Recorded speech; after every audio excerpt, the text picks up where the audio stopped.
Assalamualaikum warahmatullahi wabarakatuh. Salam sejahtera untuk kita semua. Perkenalkan, nama saya Simpson Masengi, dosen program studi teknologi pengolahan hasil perikanan, Politeknik Ahli Usaha Perikanan atau biasa disebut Poltek AUP, dan juga sebagai pengajar di program Pasca Sarjana AUP. Pada video ini saya akan membagikan aktivitas saya sebagai dosen, kemudian juga mata kuliah yang saya ampuh, metode pembelajaran yang saya terapkan. Assalamualaikum warahmatullahi wabarakatuh. Waalaikumsalam warahmatullahi wabarakatuh. Selamat pagi adik-adik, hari ini kita akan belajar tentang materi yang kita akan baca bersama-sama. 1, 2, 3.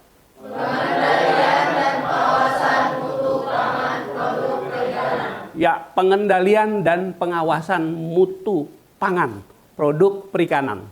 Nah, ini adalah materi yang sangat menarik, di mana ketika kalian masuk semester 1 sampai 7, akan diulang-ulang terkait dengan mutu produk perikanan.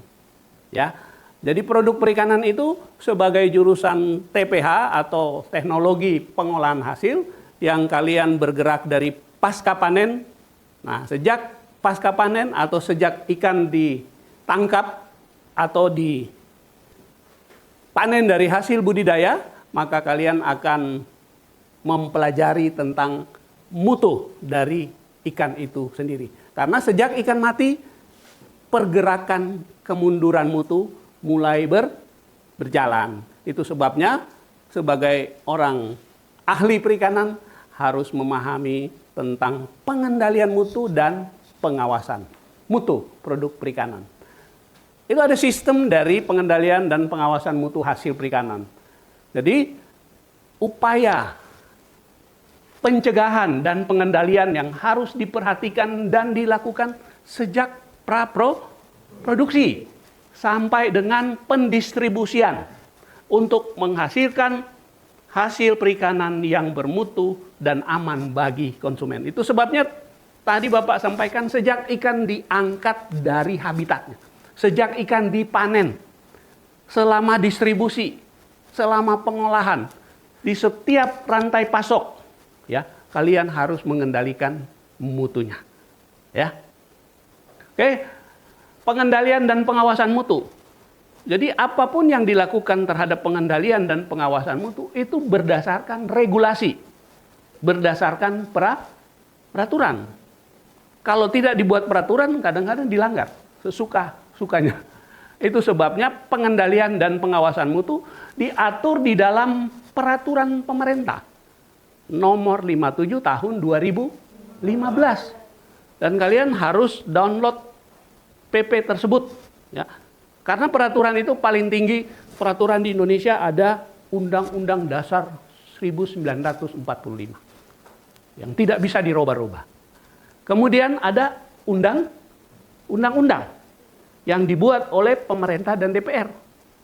Dan itu setiap tahun dibuat, ya. Dibuat undang-undang. Setiap instansi, setiap kementerian, lembaga membuat undang-undang bersama dengan Dewan Perwakilan Rakyat.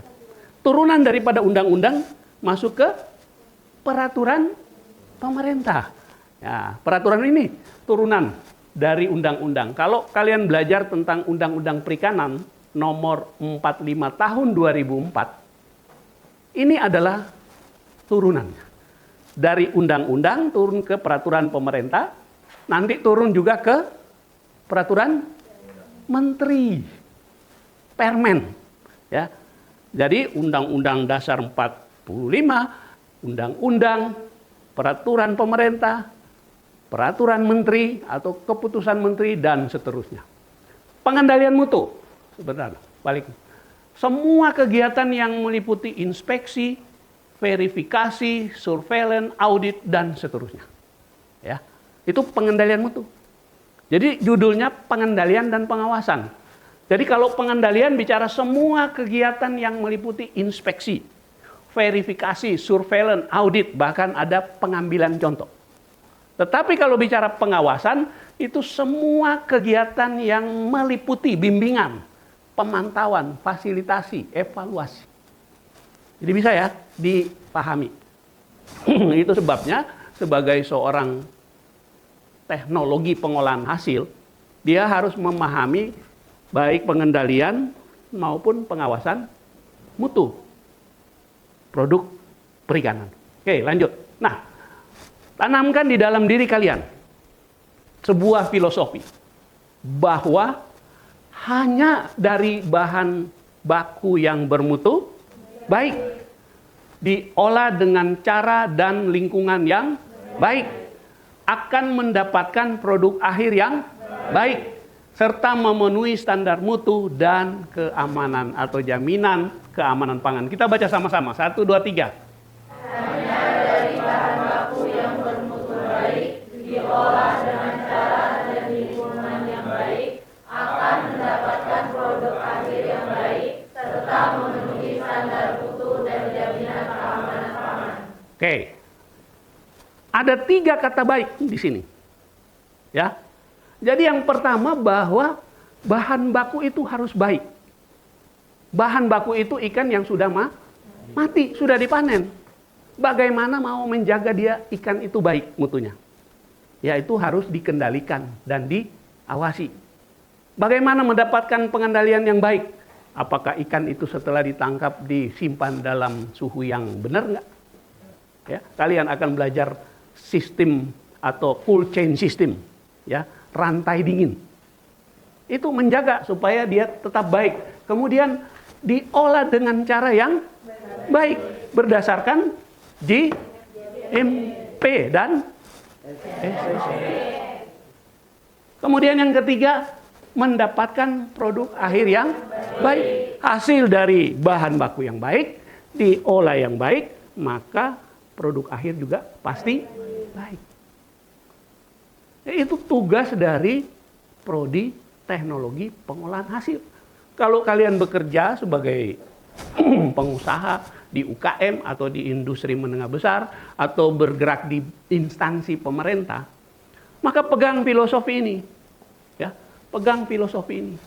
Jangan tanya orang PI, penangkapan ikan, jangan tanya orang budidaya, gimana supaya mutunya baik. Mereka nggak paham. Yang paham adalah orang TPA. Betul nggak? Karena kalian bergerak pasca panen, berbicara tentang ketika ikan diangkat dari habitatnya, maka di situ mulai kemunduran mutu berjalan. Ya, mulai kemunduran mutu berjalan. Dan itu tanggung jawab Taruna Prodi TPH. Ya, ingat kata baik. Bahan baku baik, diolah dengan baik, pasti menghasilkan produk akhir yang baik. Oke, lanjut. Nah, kita lihat sistem ini. Di seluruh rantai pasok. Ya, di seluruh rantai pasok, mulai dari di kapal, di tambak. Kemudian dia bergerak ikan itu terus sampai kepada TPI, sampai kepada pemasok, supplier. Terus sampai ke dalam unit pengolahan ikan atau UP.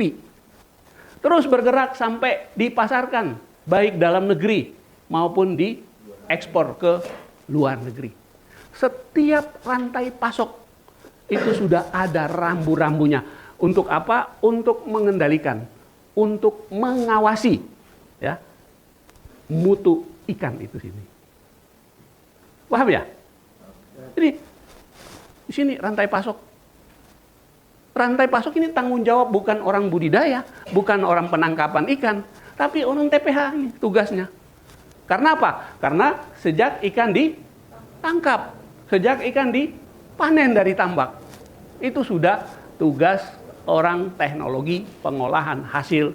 Karena di situ mulai terjadi detik-detik kemunduran mutu. Tuh, ya. Terus ada rambu-rambu. Kalau dia sudah ditangkap, apa yang menjadi persyaratan? Harus memenuhi CPIB. Apa itu CPIB? Cara penanganan ikan yang baik.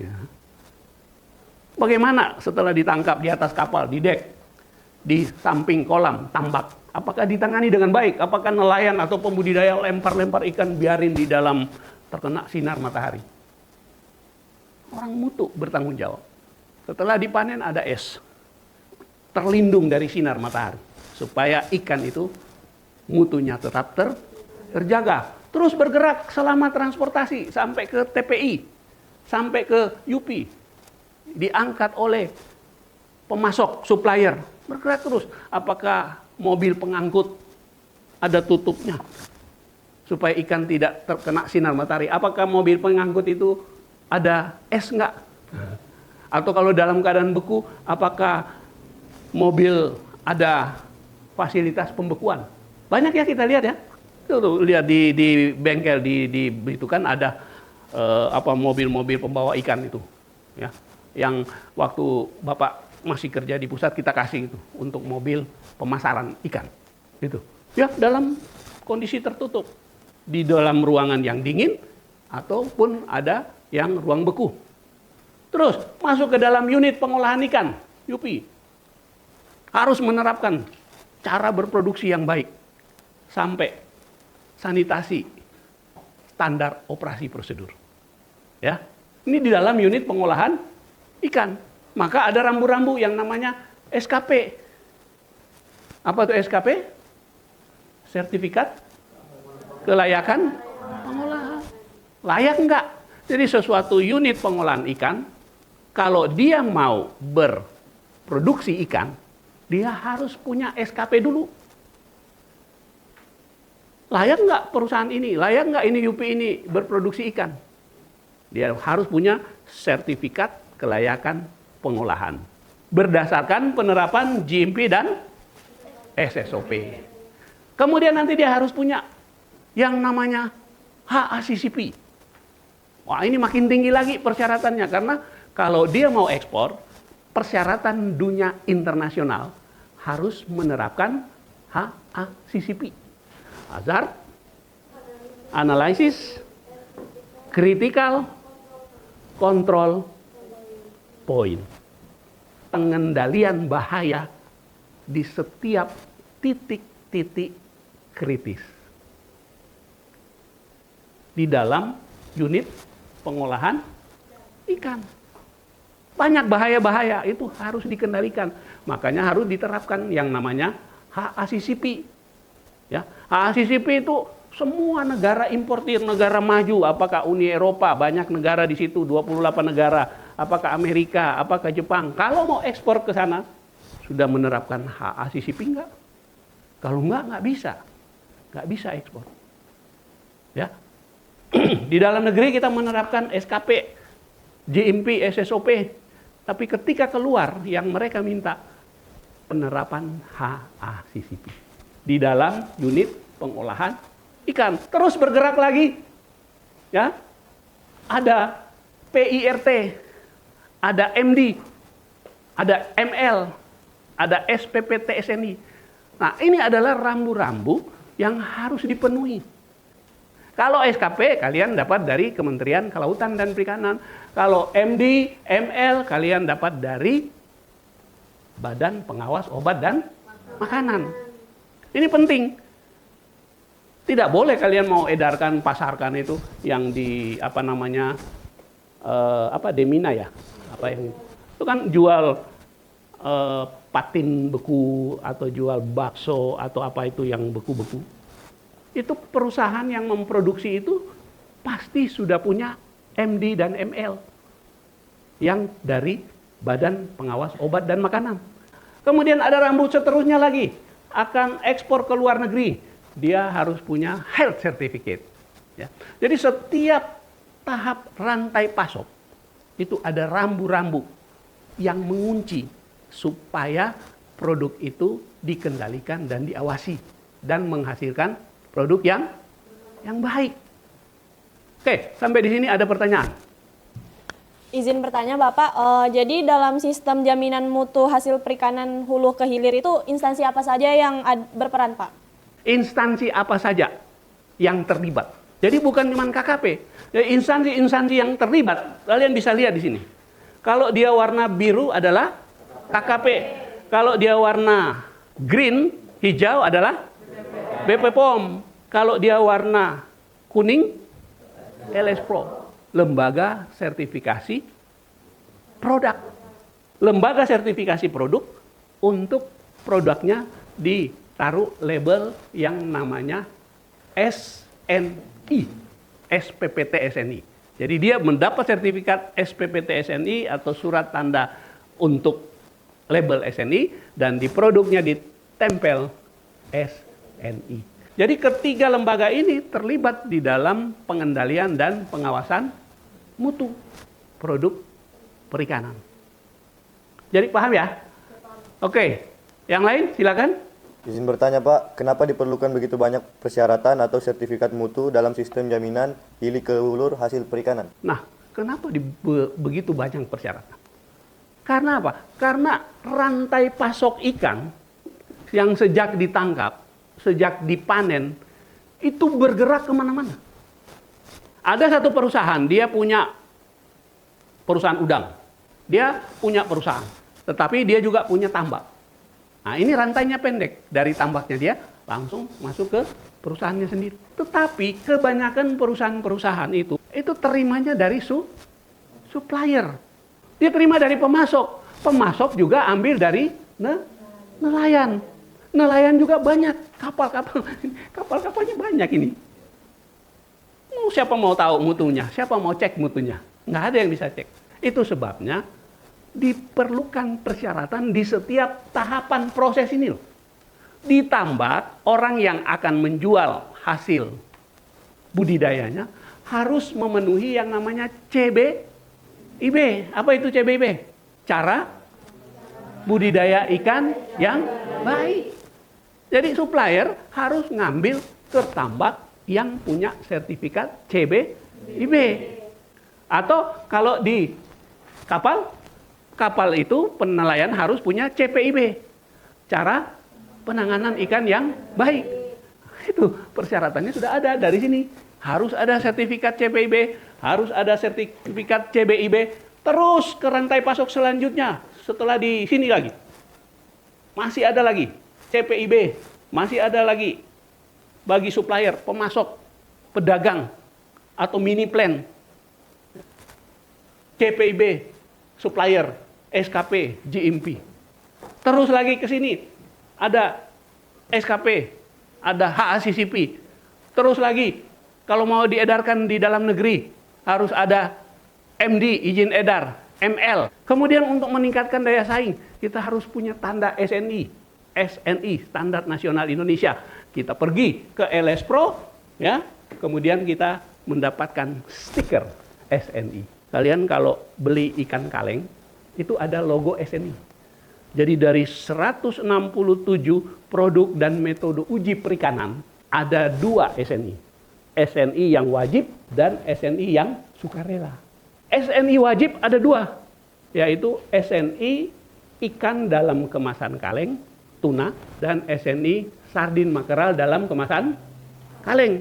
Kalau sudah wajib, tidak ada logo SNI, maka penegak hukum akan datang, akan turunkan produk itu. Oke, itu ya. Mudah-mudahan terjawab ya pertanyaan kenapa harus banyak persyaratan sertifikat yang harus dipenuhi di setiap rantai pasok. Kita lanjut.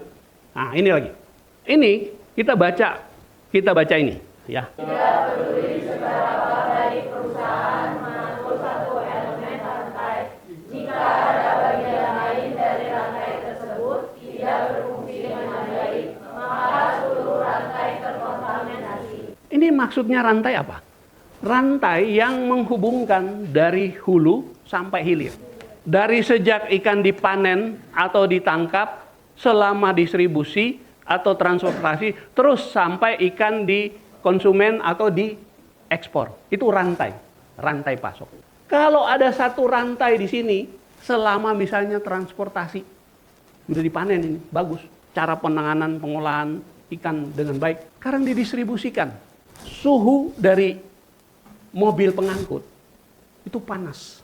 Berarti ada rantai yang putus. Jika ada bagian lain dari rantai tersebut tidak berfungsi dengan baik, maka seluruh rantai terkontaminasi. Itu sebabnya filosofi ini Kalian harus pegang. Hanya dari bahan baku yang bermutu baik, sudah dijaga ya di hulu, diolah dengan cara dan lingkungan yang baik, baru akan mendapatkan produk akhir yang baik. Ini cara penanganan ikan yang baik. Ya. Kalian akan baca di permen. Ya. Nah, ini sertifikat cara penanganan ikan yang baik. Ini sertifikatnya. Ini diberikan kepada kapal penangkap ikan. Jadi itu. Dan ada sertifikatnya. Sertifikatnya berdasarkan Peraturan Menteri Kelautan dan Perikanan Nomor 7 Tahun 2019. Lanjut. Nah, CBIB. Kalau tadi di kapal, sekarang di budidaya. Juga ada sertifikat. Ya. Cara pembenihan ikan yang baik dan atau cara budidaya ikan yang baik. Memang dari hulu, itu sebabnya tadi pertanyaannya kenapa begitu banyak persyaratan. Ya memang begitu. Kenapa orang Jepang suka makan sashimi? Karena mereka penanganan sejak ikan ditangkap itu sangat bagus. Jangan coba-coba makan sashimi hasil tangkapan dari Pantura. Kalian akan keracunan histamin. Apalagi ngambil dari Indonesia bagian timur. Sudah berapa kali mati, tidak ditangani dengan baik. Tetapi ada perusahaan-perusahaan yang ekspor ke Jepang dalam bentuk sashimi, pakai pesawat kargo. Nah, caranya yaitu itu ikan langsung dibawa pakai kargo Garuda, langsung ke airport, langsung ke luar negeri. Sehingga kondisi ikan masih dalam tahap fase rigor mortis. Sampai di sana langsung bisa dikonsumsi dalam bentuk sashimi. Nah, ini yang Bapak sebutkan tadi. PIRT, MD, ML, izin edar, semua harus punya sertifikatnya. Kalau misalnya jangkauannya sudah jauh, kalian dapat izin edar MD dan ML. Maka lokasi produksi tersendiri, terpisah dengan rumah tempat tinggal. Pisau yang digunakan juga berbeda, pintu masuk juga berbeda. Nah, ini kalau kalian bisa lihat, semua yang tergolong di dalam pangan industri rumah tangga. Ini semua. Ada 15 poin. Yang nomor 2 adalah hasil olahan kering ikan. Di luar daripada itu, maka harus izin edar MD dan ML. Selain itu juga, produk perikanan ada sertifikasi yang namanya halal. Kalau sebelumnya dikeluarkan oleh Majelis Ulama Indonesia, tapi sekarang Kementerian Agama. Dan Indonesia terkenal dengan label halalnya. Jadi Kementerian Agama melalui Badan Penyelenggara Jaminan Produk Halal menetapkan label halal terbaru yang berlaku secara nasional sejak 1 Maret 2022 sampai 2026. Setelah itu tidak berlaku, yang berlaku adalah logo seperti ini. Jadi banyak persyaratan. Ada SKP, kalau ekspor ada HACCP, ada izin edar MD. Kalau kita mau impor edarkan ada izin edar ML, ada SNI, dan ada juga sertifikat halal. Persyaratannya mirip-mirip, tetapi semua itu wajib. Ya. Kalau tidak wajib, waduh, nanti kita akan keracunan dengan produk perikanan kita. SPPT SNI. Nah ini nih, ini kan produk kaleng. Mana aja kalian beli, pasti ada tanda SNI. Tetapi kalau yang ini hanya sifatnya sukarela. Kalau ini sifatnya wajib. Kalau ini sukarela.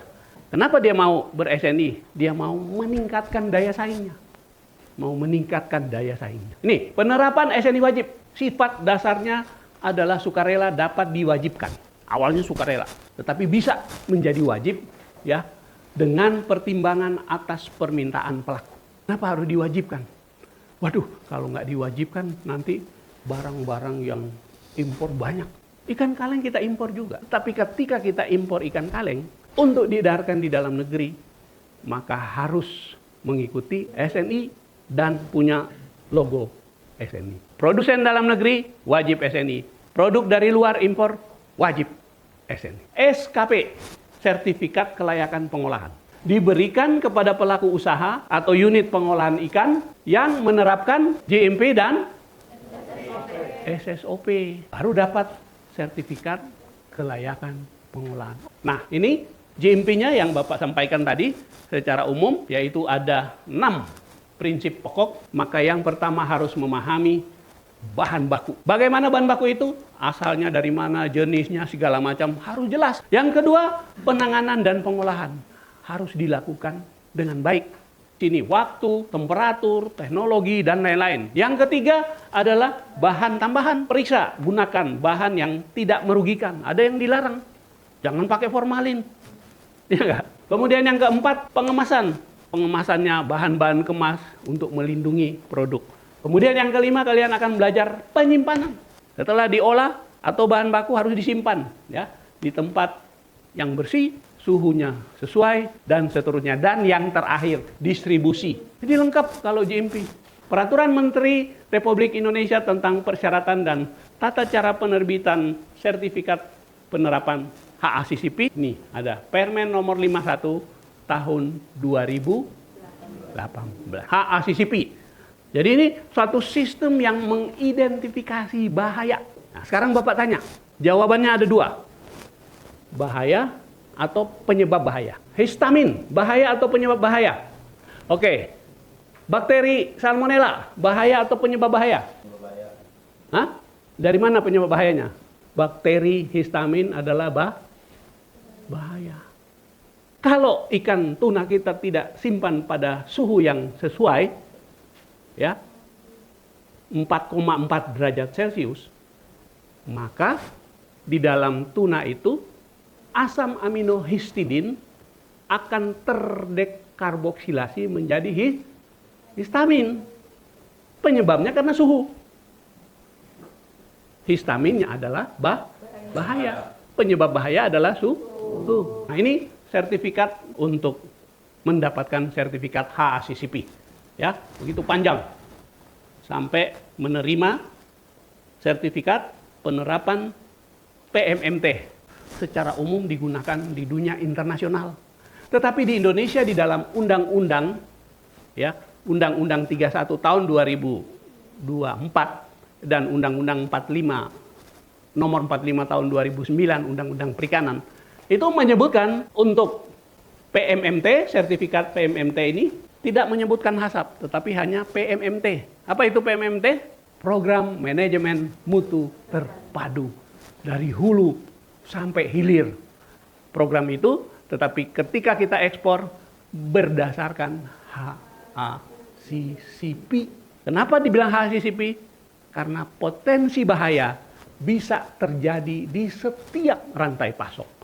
Jadi sampai di sini dulu materi tentang pengendalian dan pengawasan mutu pangan produk perikanan. Semoga kalian dapat pembekalan tentang mutu. Jadi sebagai seorang teknologi pengolahan hasil harus memahami. Kita baca bersama-sama. 1, 2, 3. Nah, keren. Domo ariga atau terima kasih.